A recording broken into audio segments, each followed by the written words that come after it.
Jyotirmayam Namami Chinmayam Devam Sadgurum Brahma Vidvaram Vasudeva Sutam Devam Kamsachanora Mardanam Devaki Paramanandam Krishnam Vande Jagadgurum Tvameva Mata Cha Pitatvameva Tvameva Bandhusya Sakhatvameva Tvameva Vidya Dravidam Tvameva Tvameva Sarvam Mama Deva Deva Tvameva Sarvam Gurudeva Deva.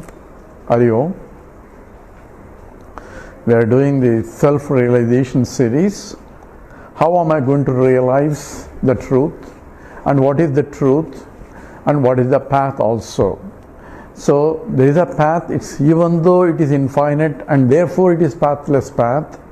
We are talking about from my reference where I find that I am a finite entity. So for me to understand the infiniteness, I need a proper frame of mind.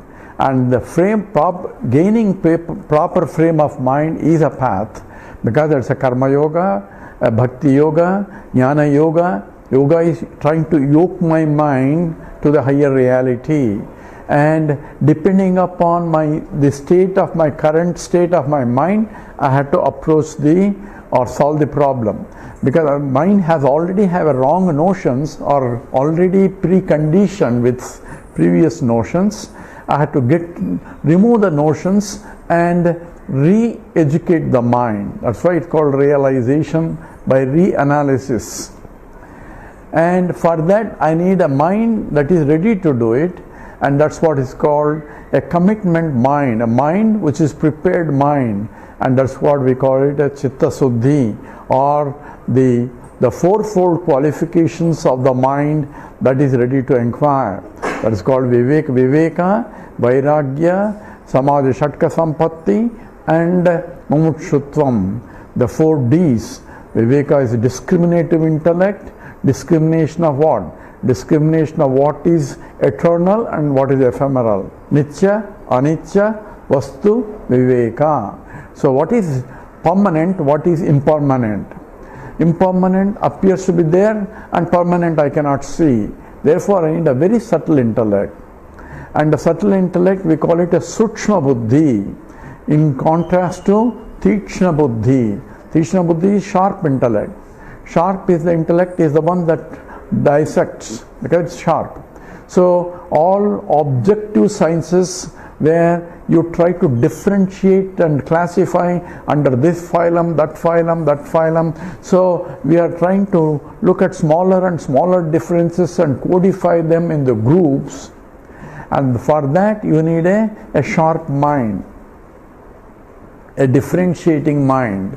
Whereas for Vedanta, we need not a differentiating but an integrating mind. A mind, not an analytical mind, but a synthetic mind. A mind that synthesizes oneness that pervades the divisions. Oneness that sees, in spite of divisions, the underlying one which cannot be seen because it's being infinite. At the same time, it has to exist. So cognitively, I had to turn my mind in the direction for me to recognize that is there all the time. So it is just like a pot space has to recognize I am the total space that pervades, including this part, that part, that part, as well as the pot walls and even outside the pot. So everything is nothing but one. That pot space has to recognize while staying in the pot. I don't have to break the pot in order to recognize. Same way, I can have to be in the mind, using the body, mind, intellect, and not that I had to kill the mind or go beyond the mind. I had to use the very mind to know that I am not the mind, but I am that which enlivens the mind, which makes the mind a conscious entity by reflection of the consciousness that we discussed before. So for that I need a mind called Sukshma Buddhi, subtle intellect, and differentiating from a sharp intellect. And that subtle intellect is what is preparation of the mind, and we went through the Karma Yoga and the Bhakti Yoga that involves the expansion of the mind, Chitta Vishalata, and concentration of the mind, Chitta Ekagrata, all that are required in order to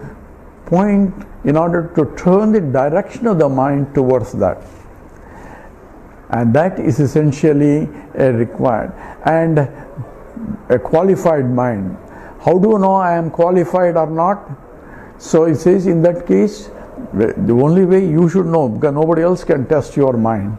So if I can sit through Vedanta class without any perturbation, without my mind running away from, hey, what's happening here, what's happening there, who is coming, who is not coming, that means my mind is not paying attention to the teaching.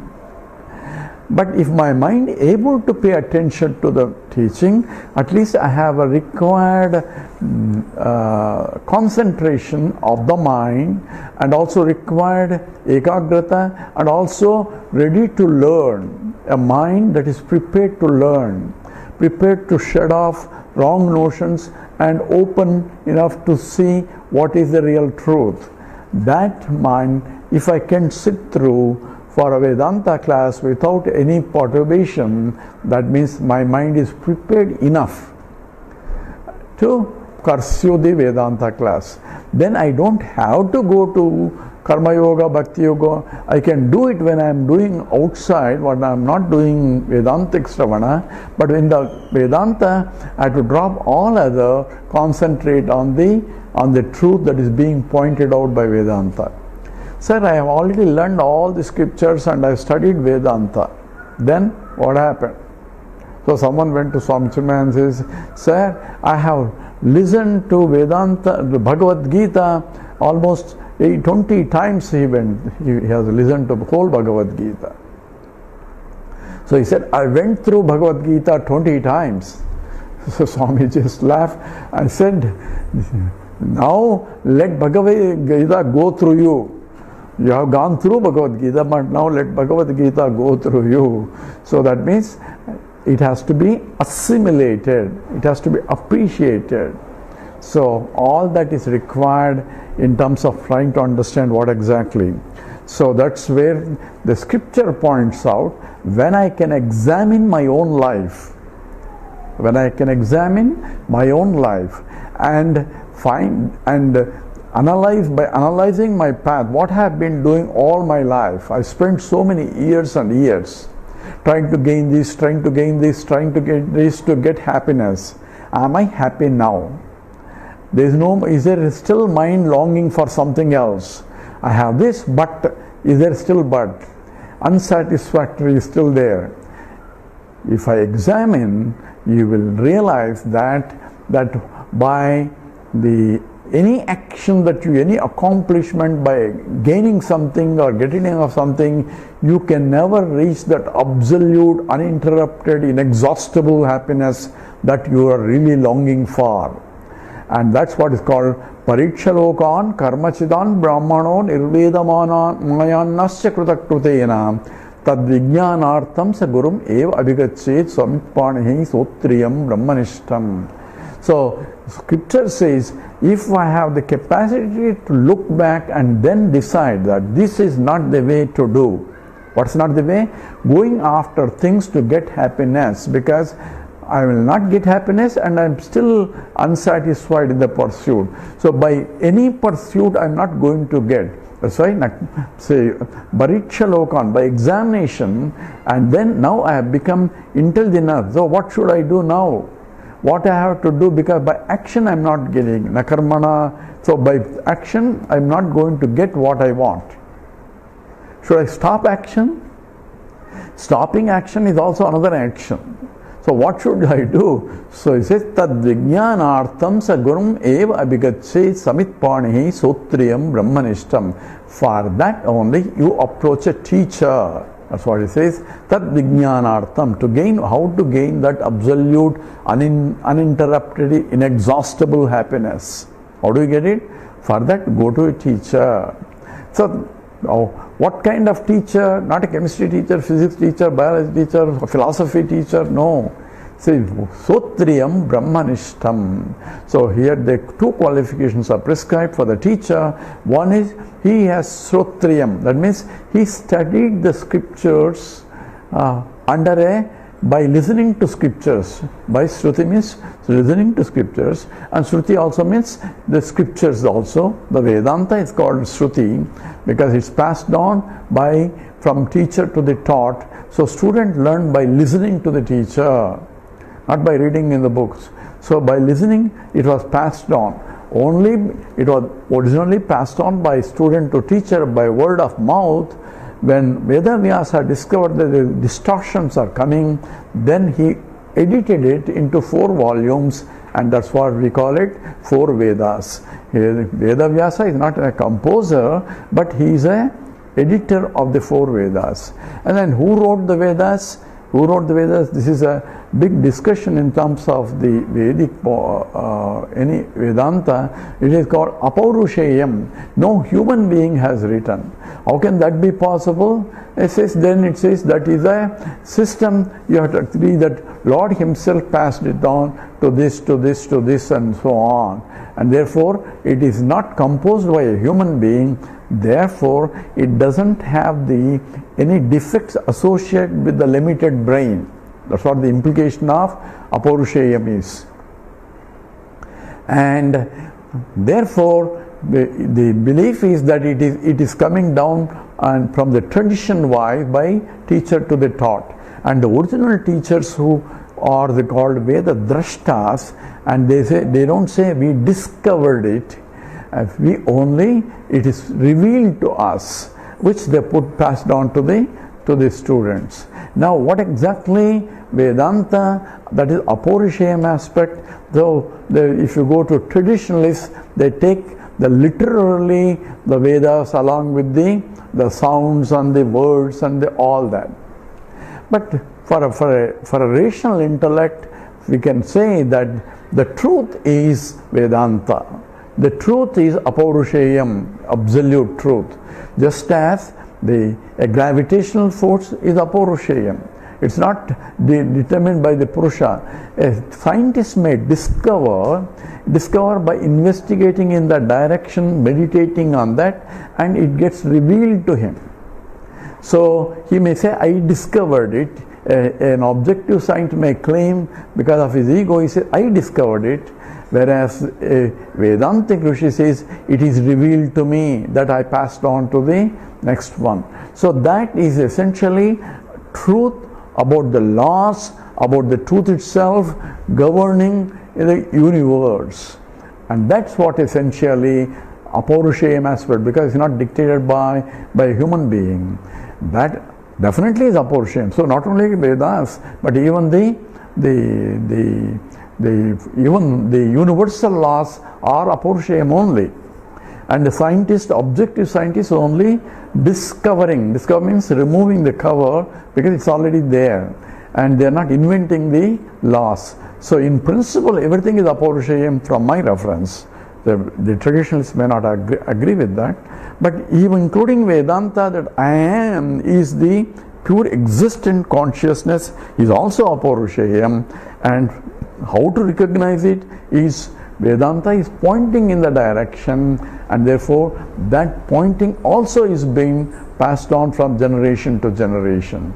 So all that is part of the Apaurushaya aspect of it. And one can say, if you're a traditionalist, even the words and the sounds and everything that Vedanta is also Apaurushayam, one can say. But the point is, what is that really highest knowledge? Knowledge is Apaurushayam, and therefore from that reference, any scripture that tells you this has to be Vedanta only. So whether the other religion teachers have learned Vedanta, if they are not, are they realized or not, all the questions become meaningless as long as if they say in agreement with what Vedanta says, that is what? Brahma Satyam, Jagan Mithya, Jivo Brahmaivana Paraha. Doesn't matter whether he is a Vedantin or not Vedantin, whether he is of different religion or not religion. If he understood this, then that means he has a understood as understanding as a fact, not as a thought, then he has realized the soul. So that is the universal definition that should be applicable, because from the rationalistic point, that's what the truth is. Whether I discovered this way or that way, whether I go through physics book and learn Newton's laws of physics, or somebody taught me and the basic course of what it is, what I need to know is what is the gravitational force, how to measure, and what are consequences. If I understood, then understood the.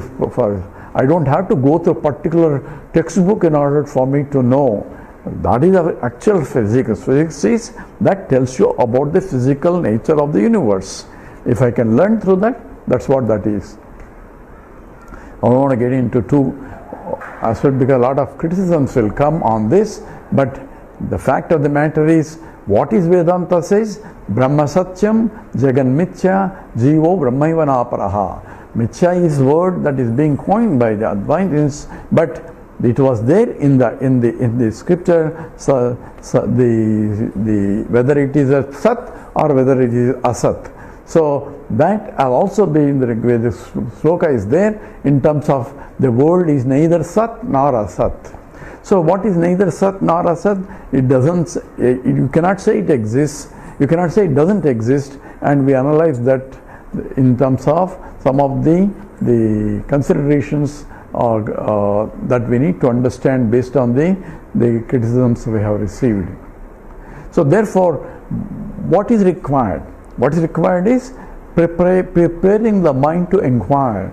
For that you go to a teacher, and we said the scripture itself says Shrotavyaha, Mantavyaha, Nididhyasitavyaha. You go to a teacher and request him to teach. So go and ask the teacher, because you have to ask. So tadviddhi pranipatena pariprasnena. By when you ask the question, then the teacher will understand by very your question what is your level of understanding, and from there he will teach.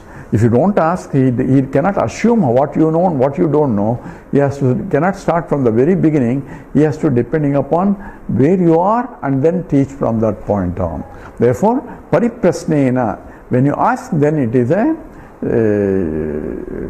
the teacher provides you. That's why the whole Upanishad is where student goes and asks the question, and to that student who is asking question, depending on the question and based on the question, the teacher can grasp what he understands and what he doesn't understand. So in the Mundaka Upanishad, a student will goes and asks, "Sir, teach me that knowledge by which I know everything." So that is Kasminno Bhagavo Vijñate Sarvamidam Vijñatam Bhavati. So the teacher understood what exactly he wants. So that's how he starts classifying Paravidya, Aparavidya and all that, and what is objective sciences, what is the essential truth that is beyond any objectification. All that is classified and codified and provides a systematic teaching to that student. And similarly, so by studying those, we don't have to find exactly, again we have to go back to Himalayas, but you can, looking at these things have been passed on, and there are commentaries and the bhashyas the acharyas have provided, so that to direct our thinking process. And in the bhashyas, in the commentaries, they take the Purva Paksha, what is the counter argument that was proposed and why that is wrong, and therefore why this is right. So it is exactly like a science subject, why previous theories are wrong and why I am proposing a new explanation for this. All that is codified and classified. So when we study it, we have to think. And therefore the teacher teaches it, and we have to reflect on the teaching, and all possible questions have been raised in Vedanta, and all possible answers are provided, and appreciating that channels our mind so that our mind becomes clear, so there are no more questions left in our mind. And that's what is called mantavyaha. Try to analyze, reflect on the teaching, and discuss through discussions and so on among the pairs and among with the teacher also, that you have clarification of completely. For that you need a live teacher, obviously, because I cannot ask a book how do you explain this and so on and so forth. After mantavya, then if mind is already prepared, the mind is completely prepared with the full qualifications that we discussed, then the srotavya, mantavya is sufficient for the mind to grasp it. And in the Kenopanishad, after teaching is over, some students immediately get up and says, yes, we understood. Not that we understood as an object, we understood what you are saying, and therefore he proclaims the truth and takes leave of the teacher. And that kind of student and Nachiketas who are very prepared mind, then immediately they will grasp it. For those who are not prepared, then their questions arise and therefore clarifications are further required. In the Chandogya Upanishad, the Uddalaka, the father teacher, teaches, and he gives several examples to make sure that the student has understood clearly. So 9 times he teaches, and after that he stops. That means he realized that his son has understood. So until then, whatever possible doubts have been clarified in the Upanishad itself. And for that you need a mantavya, reflection. And many of us who are not prepared our mind properly, and when we entered into the Vedanta class, we study, we discuss, still not clear, still questions, and ultimately, yes, we understood, but I have not realized. So what does that mean? So we understood, but our mind are still not purified enough to accept what we understood. That's called Shraddha is not there. Shraddha on Pramana. Pramana means on the Vedanta Pramana, it says you are that. Yes, I am that, but how come I'm feeling like that? That means I have not understood I am that. If I am Brahman, if there is no happiness outside, and still I am going for happiness outside, that means what? I have not understood that there is no happiness outside. Oh, I understood. There is no happiness outside and all that, but I want this again to be happy. That means I have not understood as a fact. I understand, yes, it's a good idea and good something. So what they call paroksha jnanam, indirectly understand. Yes, I understand the chemistry, physics and all that, and all similarly I also understood Vedanta. I can give talks on Vedanta, I can write on Vedanta, I can discuss with other people and show how much I know of Vedanta by arguing against other people and all that. You find that a lot. Therefore, the point is, how am I going to know exactly I know or not? It depends upon, we said, the litmus test. Litmus means I should have understanding as I am that indeed, that abidance in the literature, in the truth, is called jnana nishtha. That is called sthita prajna. Firm abidance in the knowledge, prajna, is what is required, and that is called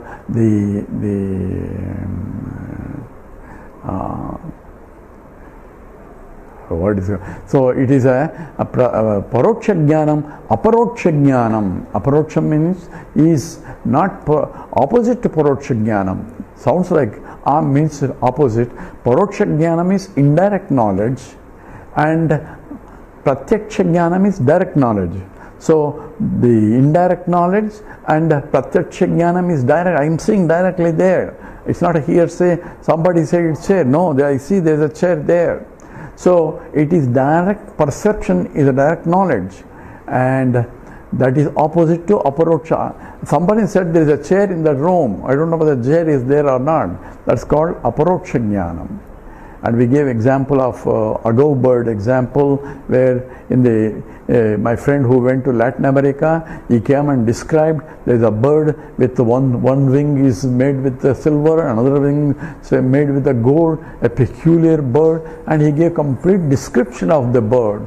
I have not seen it, I have not gone there, but I got the idea, understanding of what is that Agau bird. Agau is AG, AU, that means AG stands for silver, AU stands for gold. So that Agau bird, now I understood. Do I understand Agau bird? Yes, I understood. What is it? I can also describe all the description my friend has provided, and I went even encyclopedia and look at furthermore, and all the descriptions of that is being provided, and I got complete knowledge. So that is a paroksha jnanam, indirect knowledge.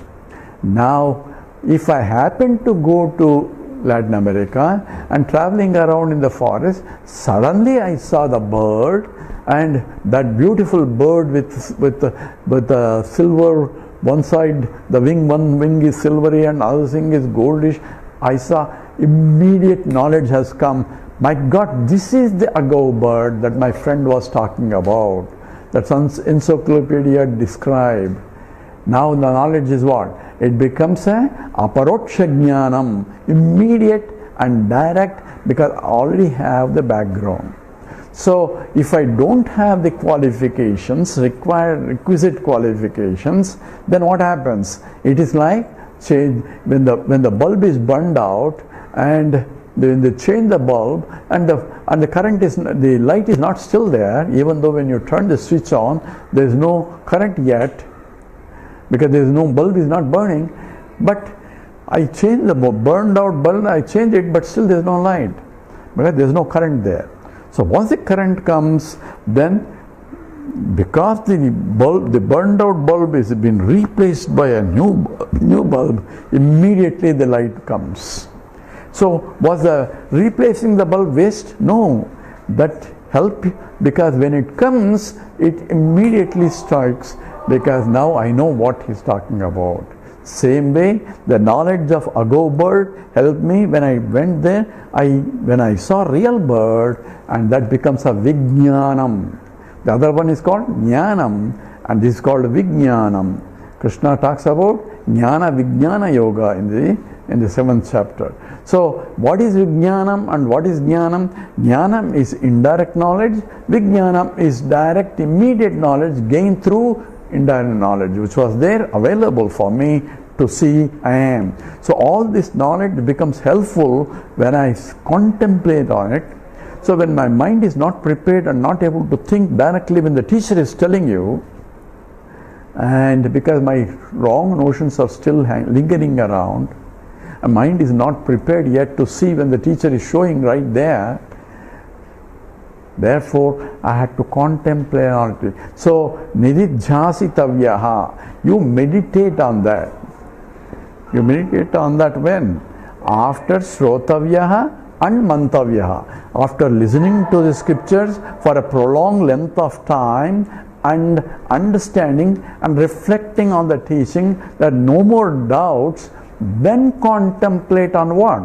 On the teaching itself that you have learned. That is what the inquiry, and that's what to be meditated on. Nididhyasitavyaha. So how do I meditate? Sit down, do Om or do something.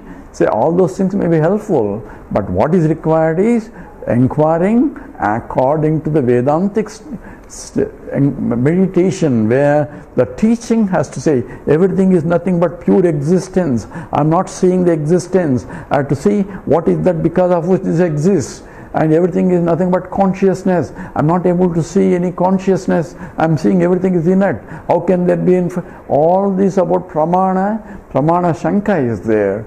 That is not believing what the scripture says.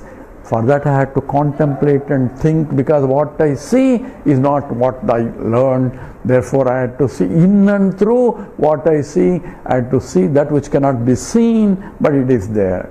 And that has to be understood. And in the next talk we'll talk about the avastatraya, the analysis of the 3 states of consciousness for me to inquire who am I, and also Panchakosha Vivekaha. These are the methodologies to find out what is that. So now I have to use my brain and intellect to inquire. There is something other than what I see, and that has to be discovered. And that we will go through the next talk. With this we stop here. Om Purnamada Purnamidam Purnat Purnamudachyate Purnasya Purnamadaya Purnameva Vasishyate. Om Shanti Shanti Shanti.